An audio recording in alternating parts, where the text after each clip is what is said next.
tambah maju berarti jamaah tambah entek. Lebih datang pun diri niku duka ngoten nggih.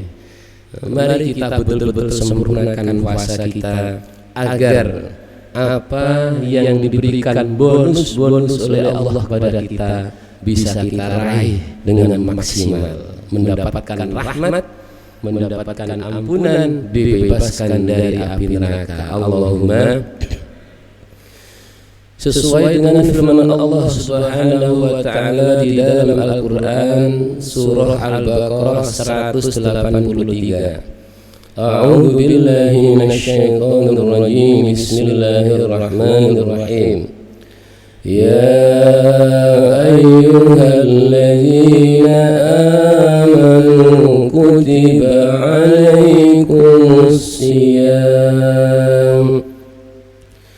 Kutiba 'alaikumus shiyam kama kutiba 'alal ladzina min qablikum la'allakum tattaqun. Dawuhnya Allah, hai orang yang beriman, diwajibkan atas kalian berpuasa, yaitu puasa di bulan suci Ramadan. Nggih bulan sakniki sebagaimana diwajibkan atas umat-umat terdahulu. Apa tujuannya? La'allakum tattaqun, sebagai pendidikan, sebagai pelatihan dalam rangka meraih predikat takwa kepada Allah Subhanahu wa ta'ala. Begitu pentingnya puasa, hadirin. Ternyata tidak hanya diwajibkan kepada kita umat Nabi Muhammad SAW, tapi juga umat-umat terdahulu. Bahkan coba saya buka di dalam kitab tafsir At-Tabari, puasa ini ternyata diwajibkan semenjak zaman Nabi Adam.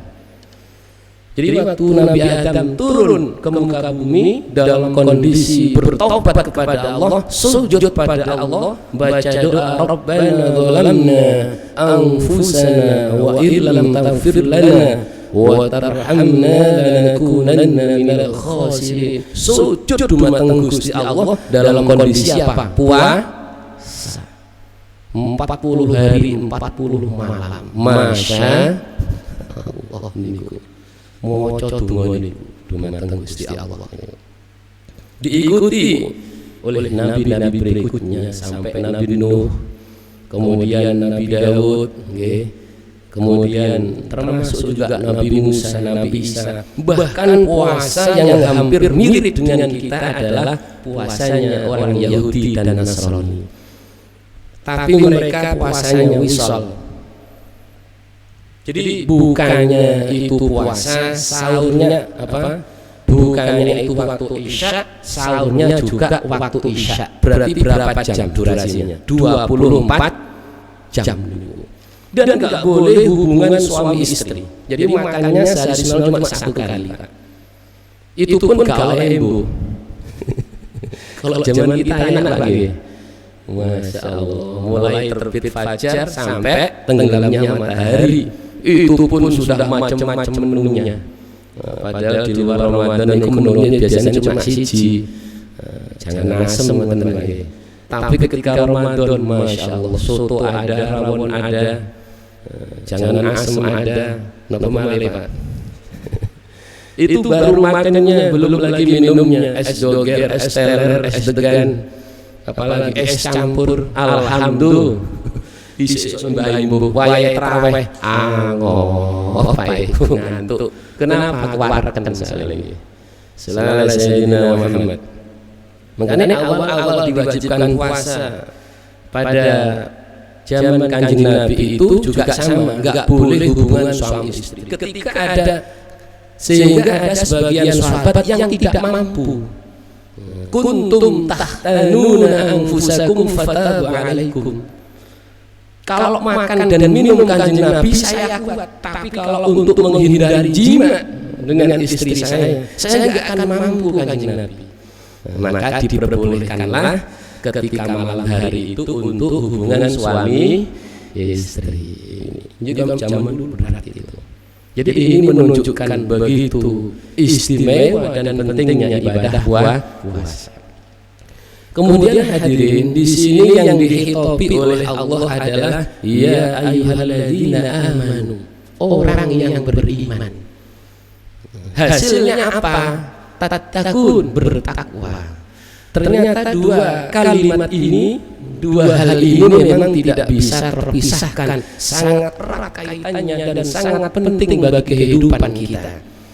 Selamat dan tidaknya hidup kita tergantung juga iman takwanya kepada Allah Subhanahu. Mulia tidaknya di hadapan Allah kehidupan kita tergantung iman dan takwa. Wa tazawwadu fa inna khairaz zadi taqwa wattaquni ya ulil albab. Hai orang yang punya akal sehat di antara orang yang beriman, senantiasa berbekallah kalian jare wong Surabaya golek sangu kanggo uripmu. Carilah bekal untuk hidupmu, baik hidup di dunia maupun kelak hidup di akhirat. Hidup di dunia bekerjalah dengan sungguh-sungguh, dengan rajin, dengan amanah, dengan jujur. Begitu juga berbekallah untuk akhirat dengan apa? Dengan melaksanakan ibadah kepada Allah Subhanahu wa ta'ala. Pendeknya, silahkan kamu bekerja, jangan lupa ibadah kepada Allah Subhanahu wa ta'ala. Namun kata Allah, sebaik-baik bekal itu bukan harta, bukan pangkat, bukan jabatan, bukan wajah yang ganteng, bukan wajah yang cantik, bukan anak yang banyak, perusahaan yang banyak, bukan.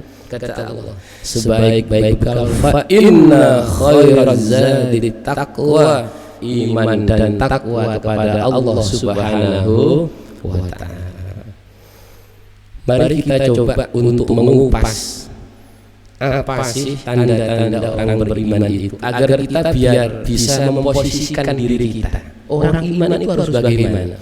Karena dalam Al-Quran, dalam hadis, begitu juga diterangkan para ulama, banyak sekali tanda-tanda orang yang beriman. Namun kadang-kadang perilaku kita tidak menunjukkan orang yang beriman. Selawat Sayyidina Muhammad.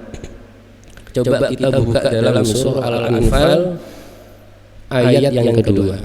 Innamal mu'minuna idza dzukirallahu wajilat qulubuhum. Sesungguhnya orang beriman itu kalau menyebut atau disebut asma Allah akan bergetar hatinya. Dan ini, kenapa kok bergetar? Dalam tafsir disebutkan lisyaukin, karena kerinduan, wa mahabbatin, karena kecintaan kepada Allah Subhanahu wa ta'ala. Kenapa kita mendengarkan zikir, bahkan lisan kita berzikir, namun kita masih belum bisa merasakan getar dalam hati? Karena belum ada syaukun, belum ada kerinduan, belum ada cinta dumateng Gusti Allah. Ibaratnya ada seorang kekasih lagi rindu pada kekasihnya, ketika mendengar namanya disebut, gimana Pak perasaannya kira-kira Pak? Seneng apa enggak Pak? Ndredeg napa mboten kira-kira? Ndredeg bergetar rindu. Nah, itulah gambaran Allah bagaimana sifat-sifat daripada orang yang beriman. Begitu juga ketika puasa, ternyata puasa ini secara tidak kita sadari melatih diri kita untuk selalu ingat zikir kepada Allah Subhanahu wa ta'ala. Alhamdulillah. Ambil contoh sederhana Pak. Misalkan panjenengan jalan-jalan pada siang hari, udara panas, nggak ada yang dikenal punya uang. Di pinggir jalan ada orang jualan es degan. Seger nih. Kira-kira menggo apa lurus Pak? Halo, menggo napa lurus Pak? Lurus terus menggo napa lurus terus? Menggo enggak apa-apa tapi dibungkus ya Pak ya. untuk takjilan di Masjid Raudhatul Falah. Cocok nggih? Alhamdulillah. Loh ternyata ngapunten enggak ada yang dikenal punya uang udara panas tapi tidak minum es degan. Kenapa? Karena ingat kepada Allah Subhanahu, padahal es degan itu sakjane nggih halal, nggih nikmat, enak, tapi kita tidak minum, masih belum waktunya. Ini perkara yang halal kita bisa menjaga, apalagi dari perkara yang haram.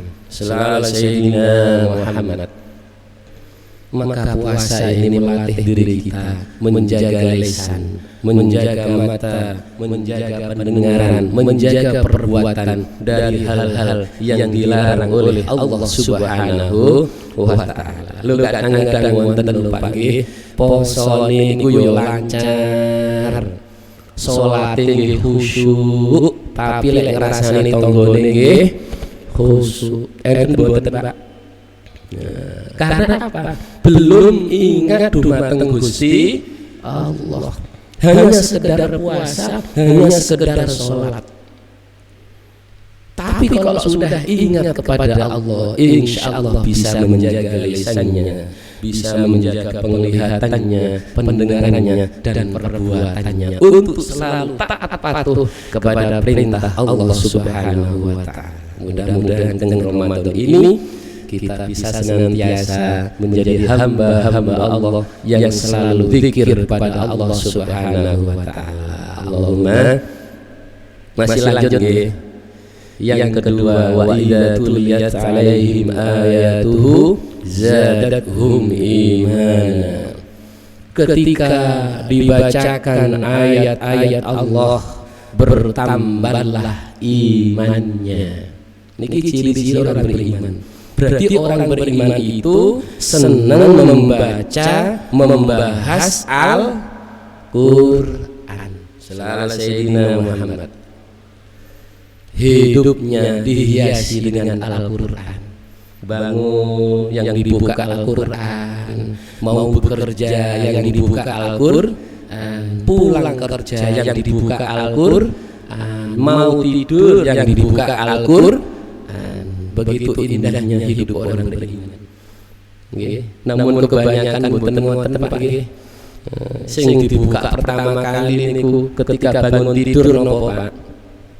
Bangun tidur yang dibuka HP, mau mandi yang dibuka habis mandi yang dibuka HP. Apapun aktivitasnya tidak jauh dari HP.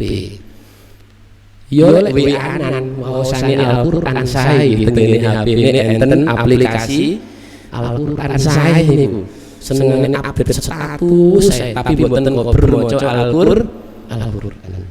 Orang yang beriman kata Allah hidupnya dihiasi dengan Al-Qur'an, selalu senang membaca Al-Qur'an, selalu rindu untuk mendengarkan ayat-ayat Allah. Dalam rangka apa? Penguatan dan peningkatan iman kepada Allah Subhanahu wa ta'ala. Al-Qur'an itu Pak kitab suci, la yamassuhu illal mutahharun. Makanya ketika baca Quran, apalagi memegang, menurut Imam Syafi'i itu harus suci. Loh, orang yang sekeras apapun kalau mau mendengarkan Al-Quran, kitab yang suci, insya Allah akan lunak hatinya, akan mudah mendapatkan hidayah dan kebaikan dari Allah. Siapa contohnya? Yaitu sahabat Umar bin Khattab.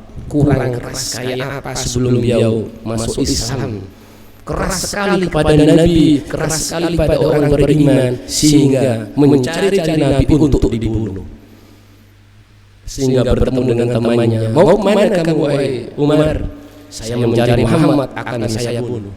Kenapa kamu kok ngoyo-ngoyo mencari yang namanya Muhammad? Itu adikmu sendiri sudah jadi pengikut Muhammad. Begitu, iya. Dicari adiknya. Ketika mengetuk rumah adiknya, mendengar bacaan Al-Quran. Ketika itu dalam riwayat diceritakan yang dibaca oleh adik beliau adalah surat Toha. Bismillahirrahmanirrahim.